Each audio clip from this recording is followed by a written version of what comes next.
We're going to be working on replacing a pop-up drain assembly in a bathroom. These are a sometimes tricky little assembly to deal with, and we're going to show you how.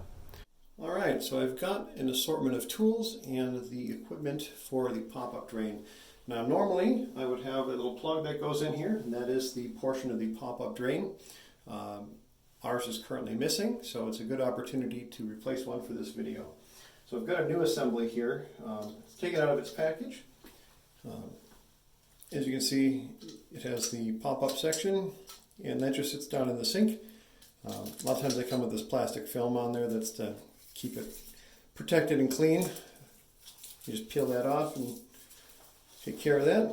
So the way this works is this assembly gets installed in your sink, and this big nut with the seal pinches it in the layer of the sink. So once we take this out, there'll just be the hole in the form sink.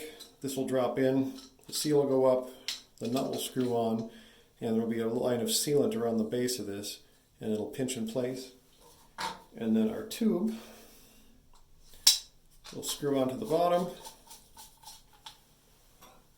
and then this little actuator, oops, the clip is just there for storage, it goes on the other side. Actuator goes in there, and there's a little tab on here that the actuator rod goes through. Make sure that's facing the right way. It goes in there.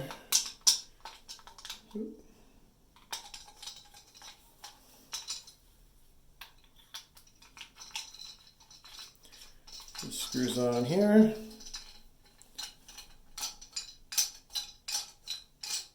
That's how it works. And then you have the push rod from your sink, which comes down and connects on using this device here, which goes over here, and the little clip I took off earlier helps hold it in place so that it doesn't slide around. So that's the basics of it. What we're going to need for this project is pretty simple. You're going to need a bucket, or I'll find that. We need a bucket of something to catch water from the trap because we need to clean it out. You may need a utility knife to open packaging and whatnot. We're going to reuse the caulk that we used on the toilet since it's a antimicrobial tub and shower caulk. We'll need just a bit of blue tape, well, any kind of tape really, but painter's masking tape, and a channel lock pliers. Oh, and maybe some paper towels for cleanup and sealing and whatnot. So really quick before we get going, I'm going to take a piece of this blue tape, and I'm going to tape off the faucet because we don't want anybody turning that on while we have the drain disconnected. I'm going to put that under there. Now sometimes these Ptraps have been over tightened. Sometimes people put a sealant on them, and it may be very hard to do with your hands to loosen them up, and then you can use the channel locks. Be careful with these because you can break everything very easily, and you would like to reuse your Ptrap unless yours is already broken. Now if your Ptrap is metal and it's heavily corroded, there's a good chance you're going to destroy it taking it off. It's a good idea to have a spare Ptrap on hand. They cost usually $5 or less, and they're very easy to come by. This is an 1.25" Ptrap, meant for a bathroom vanity. Kitchen Ptraps tend to be 1.5", so make sure you buy the right one. If you do have an 1.5" Ptrap, they do have an adapter ring that you can get right here to match the 1.25" down tube from, or discharge tube from the sink. So I'm going to go ahead and loosen these up. Hopefully not going to. Here's where your paper towels come in handy in case you miss.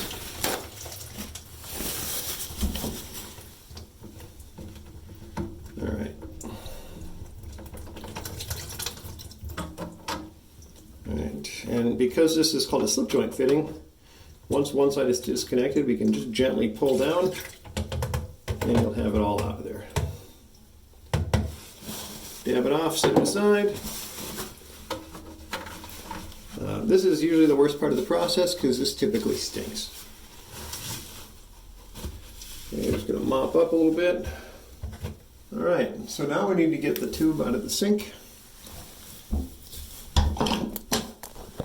If you look up, we can see the collar here at the base of the sink. That's help holding the tube in. This one, you probably won't be able to unscrew by hand, so now you're going to need your channel locks. Adjust it to a size that accommodates. And we've got the whole thing turning, so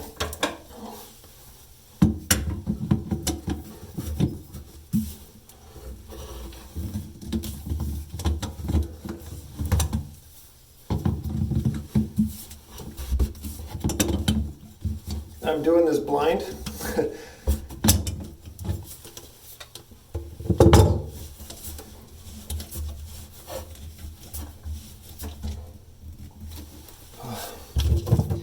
The threads on this are kind of messed up, so it doesn't want to come apart very well.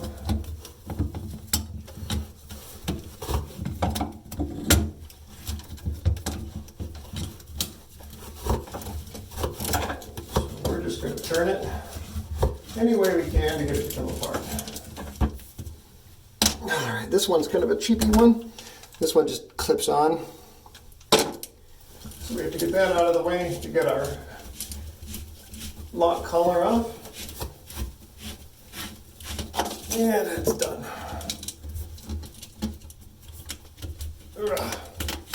Pull the seal down. And then we'll go look at the top, where the tube will just lift out.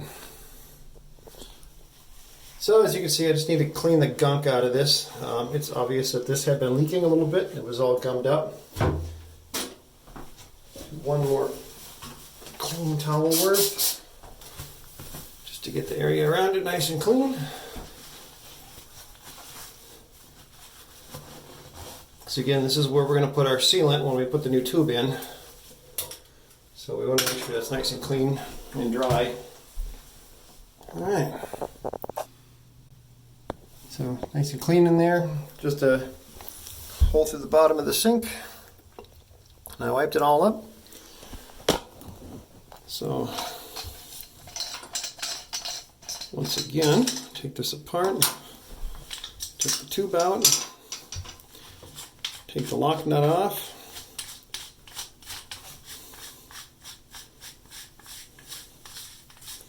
So many threads. Okay, now this plastic shim is there so that the nut can spin against this rubber washer or seal. Alright, set those aside. So now this is the point where we want to apply our sealant. When we're ready, I'll drop this down in there, and the sealant's going to, ideally it'll squish out on the sides, and we will very gently wipe it away so we have a nice clean seal. And then we don't want to run water on there, I'd say for 24 hours.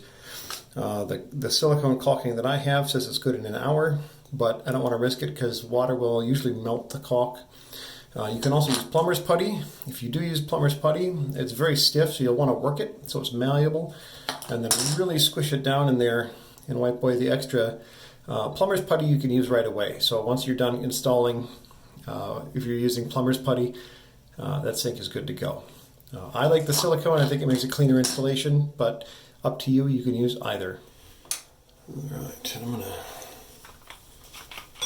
take this back apart. One of the things you want to keep an eye on is this little tapered washer in here. These fall out. They're also very brittle, so if you break this, your sink's going to leak. So keep an eye on that. Make sure it's installed the right way with the taper facing out, so that the little rotation ball in there has free movement and gets a good seal. All right, remember in our last video we used a little bit of tape to secure our caulk tube and help keep it fresh. And we've got a little bit of dried caulk at the end. Just peel that nub out so it doesn't get in the way. The rest of the sealant is going to be in good shape. So we're just going to put a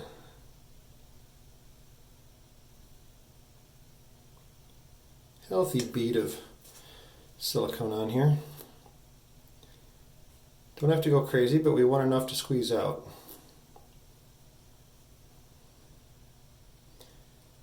You can always wipe it away. Don't forget to click the trigger at the end so it doesn't keep oozing everywhere on you.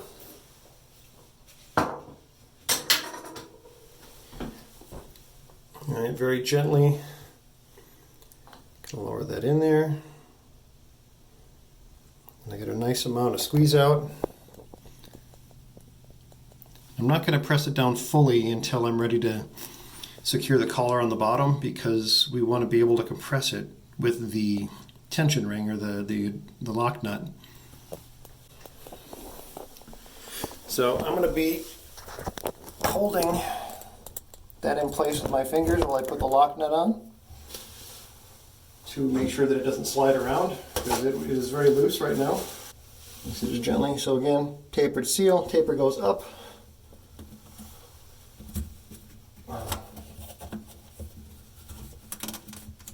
And this thing is going to move around.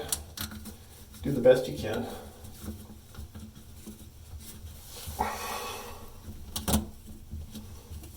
Sometimes this tapered seal likes to try to fold inside out. Just pull it back and wiggle it up there.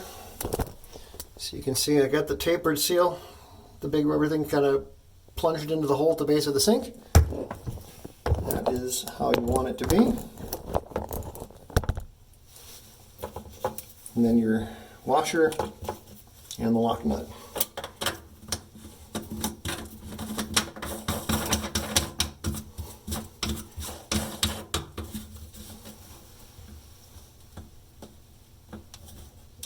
Alright, you want this fairly snug. Once you're done, it should be as finger tight as you can make it. I would suggest not using the wrench at this point unless you absolutely have to, just because there's a good opportunity to damage threads and over tighten it and crack it. So wiggling it from the bottom, you can see it doesn't move. It's tight. So now you take a dry paper towel and run it around the perimeter and mop up that silicone.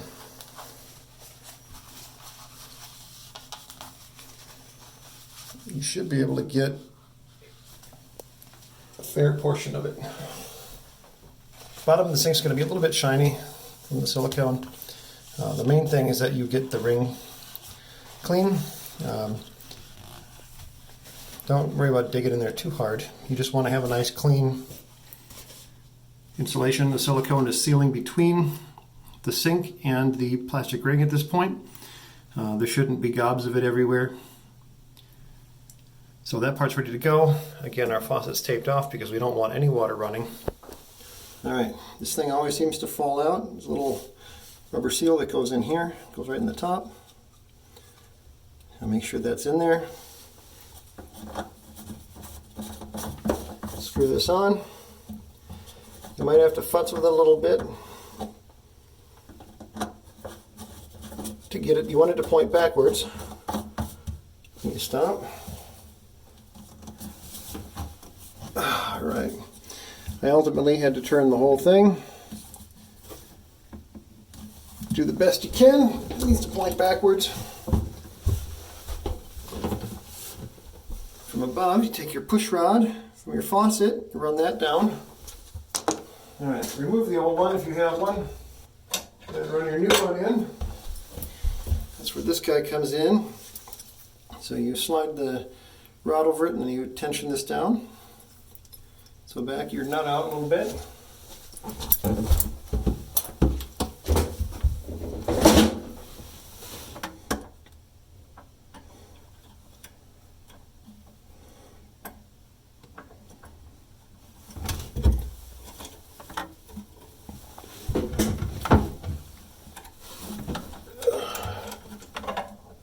Just snug it for now. Don't worry about tightening it down all the way.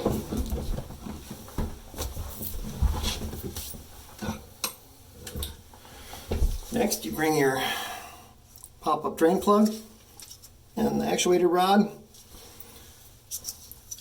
Turn this so that this tab faces the back part of the sink where the rod comes in.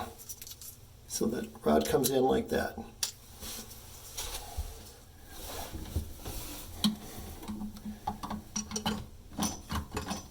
Okay, make sure it connects. Put this over that.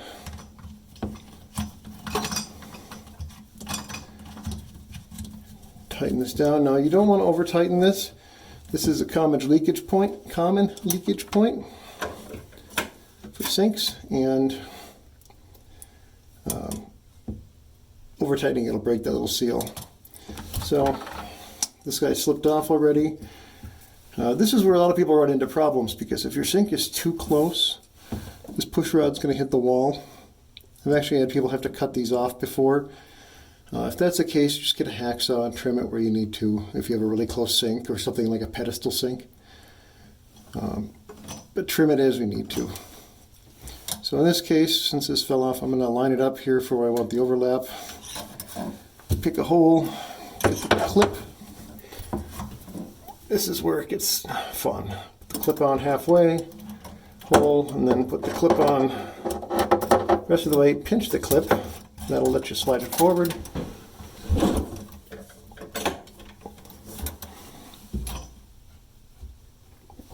Alright, pull this down so it's all the way down with the push rod relaxed. Oops.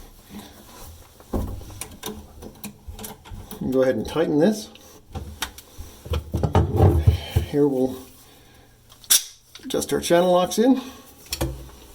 This is really overkill, and you can use a crescent wrench for this, but this is what I have out.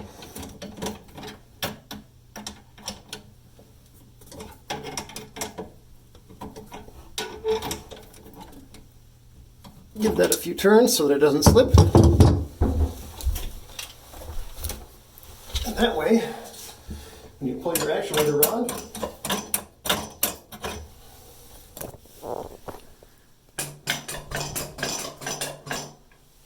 pop-up drain works. So,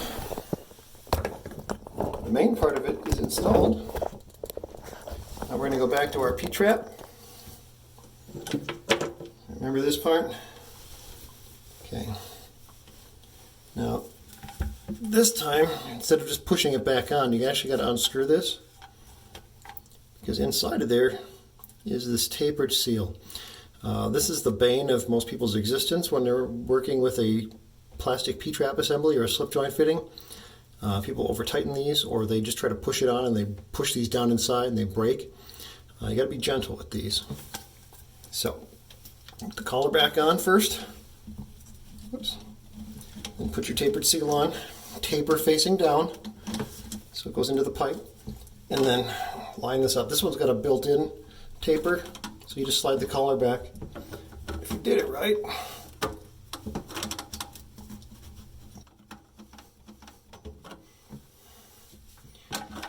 all right. Our first issue. So this tube is just a bit shorter than the last one. So now we need an extension tube. That's something that doesn't always get accounted for. And for some reason, this wasn't a standard size. Not sure why the other drain tube was longer. It just was.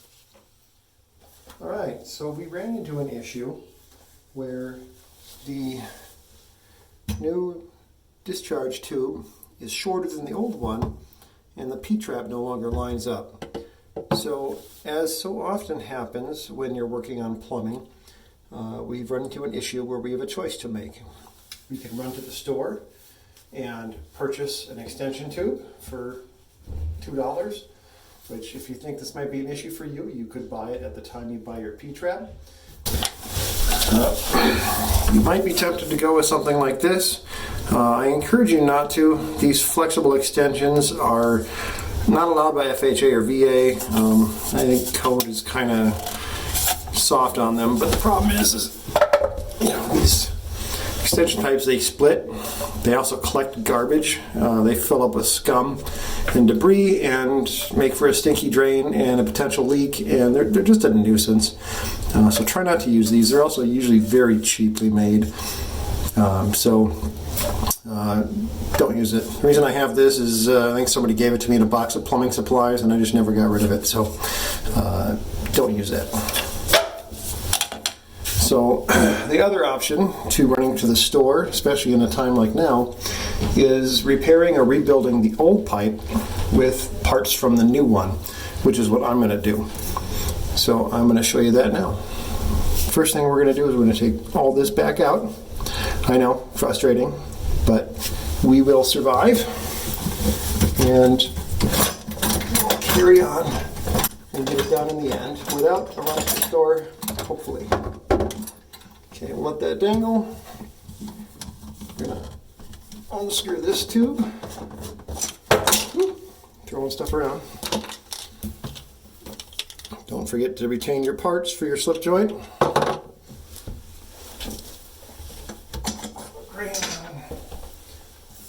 Unscrew our drain fitting.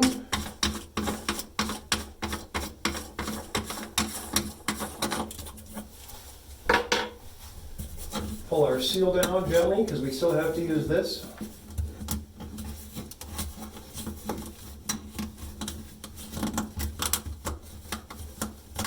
Remember to be gentle with it. And then go ahead and push your seal up. Remember there's a bunch of caulk on there now, so we need to clean that off right away. And clean it off the sink. You might as well save this drain tube because you might be able to use it somewhere else.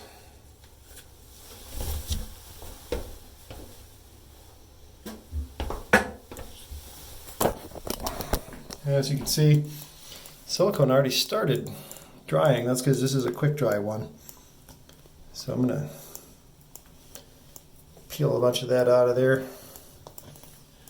These are our two pipes. You can definitely see the difference. Probably something I should have checked right at the beginning.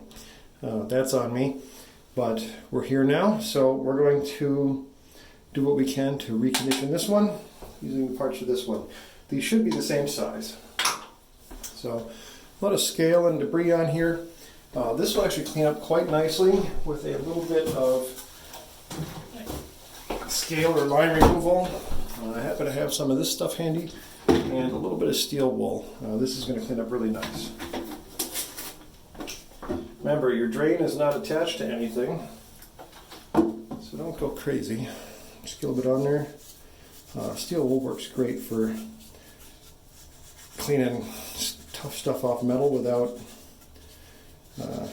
abrading it too heavily. But this will make this drain ring look closer to new. Now if this was a paying customer, I would run to the store for the $2 part and install their new one. But since this is for me, and likely you'll be doing this for your own home, especially in these times of quarantine and shelter in place, you're not going to want to run to the store for $2 and risk yourself. But we got a nice clean, shiny ring, thanks to our steel wool and our scale remover. Alright, so I'm just going to confirm that this fits, which it does. Make sure that this guy fits, which it does. Honestly, it's a little tight, but it should get all the way up there.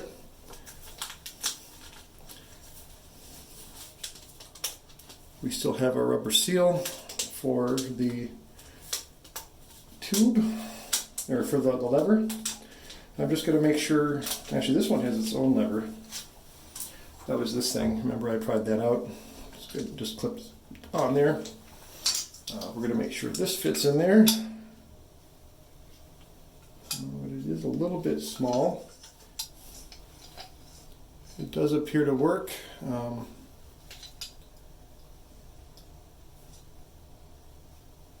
not sure how tight the seal is going to be, but again, it's still going to hold water for a while. I don't know if you'll be able to soak your socks overnight, but we're doing the best we can here with the limited parts we have. So this is a episode on how to punt as much as it is how to fix your sink. So once again, we're going to want to apply sealant. Got a little bit that curled out, we'll knock that off. This had a rubber seal with it.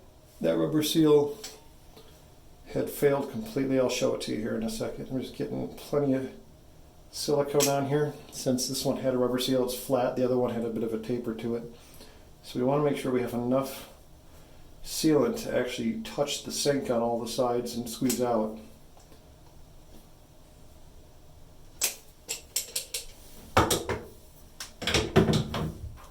So here's the old rubber seal. It's pretty gross. It's pretty flat, deformed. It's kind of a spongy, almost styrofoam material. It's not rubber.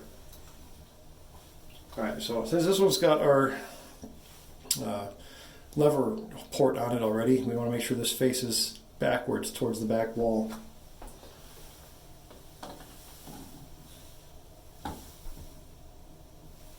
Okay, drop that in there.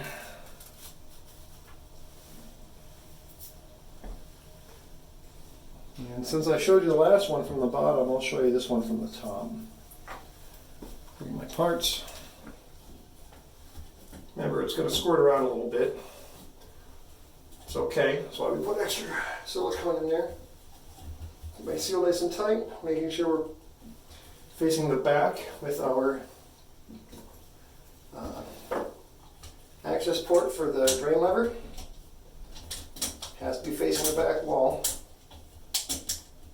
I'm putting that little plastic slip shim in there so that the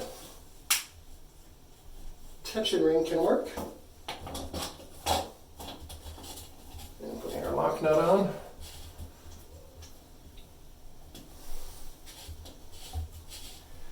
Alright, so one trick with these, since we know we have to tighten it down, is twist your tube to the right just a little bit. Because when I tighten it, it's going to swing to the left. And if you do it just right, everything will be lined up and it will be snug. Alright, so once again, clean up the silicone. Alright, so got that in, got it sealed. Silicone's in place. And we're going to put the pop-up drain assembly in. So remember this guy. Drop it in with the, I guess the right spot. Remember this is offset so it faces the back.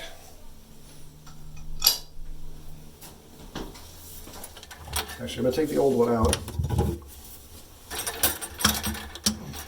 Now I've got this guy, put that in there. Make sure that it's actuating. And it clips and locks into place.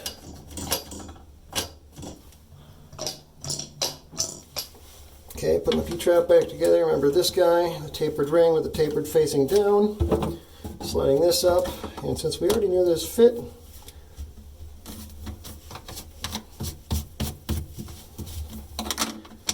slide these guys back together.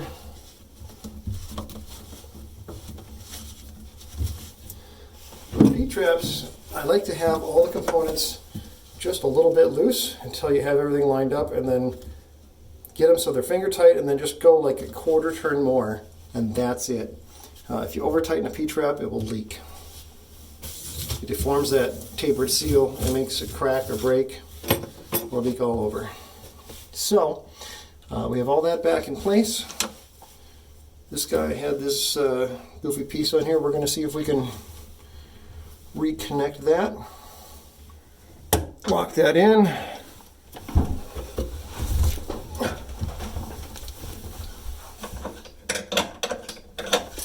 So now we're going to give our sealant just a little bit of time to seal.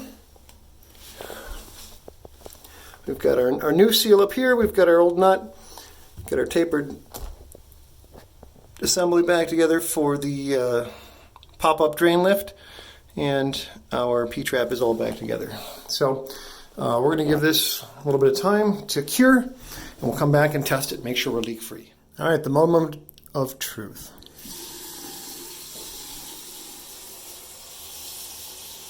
Looks nice and dry.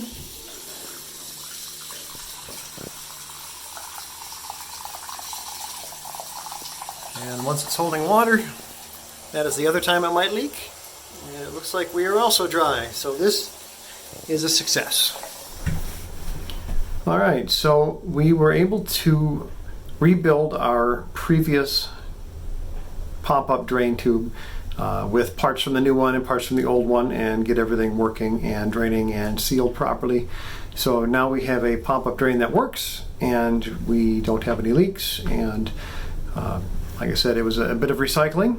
And I just wanted to point out, or take a moment to talk about, how these projects go sometimes, as plumbing is one of the notorious projects that requires multiple trips to the store for parts.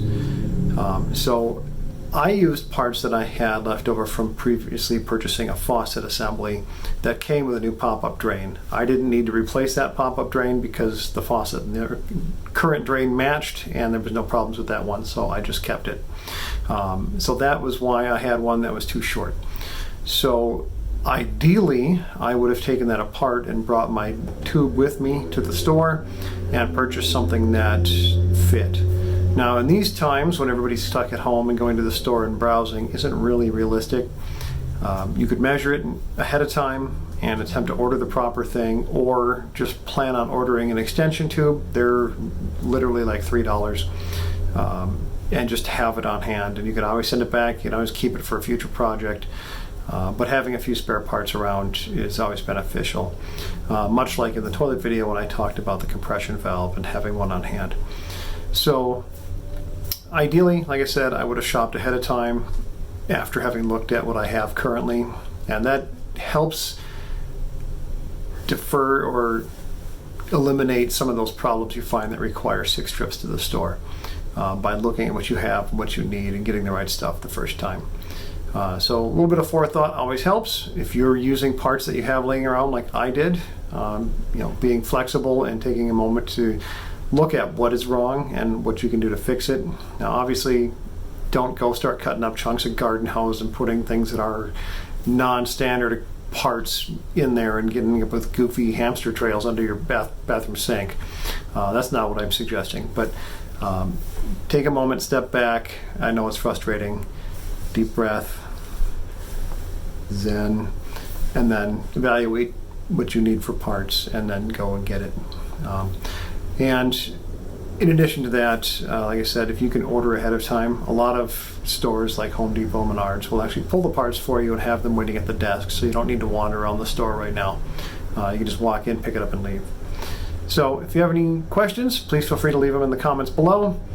Don't forget to subscribe and like this video, hit the bell so that you can be notified of future episodes, and we will see you on the next one. You've been At Home with Honest Home.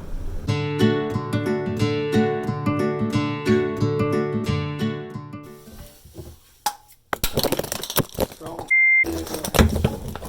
to edit that part out too.